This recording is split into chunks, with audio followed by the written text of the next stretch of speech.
¿Sabías que el 70% de los instaladores comete este error al elegir la orientación de los paneles? Mira esta casa.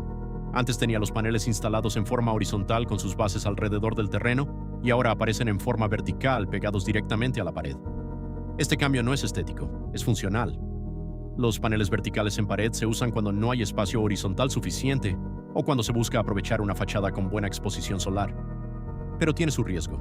Si la pared no recibe sol directo la mayor parte del día, el rendimiento cae fuerte comparado con una instalación horizontal bien orientada. También cambia el anclaje. En pared vertical, el sistema de sujeción debe soportar el peso de forma distinta y la ventilación detrás del panel es clave para que no se sobrecaliente y pierda eficiencia. Antes de cambiar la orientación de un sistema, hay que evaluar sombra, ángulo solar y ventilación, no solo el espacio disponible. Si eres instalador, guarda este video. Y si quieres dominar cada detalle técnico de una instalación solar de principio a fin, tengo un curso completo esperándote. Link en bio.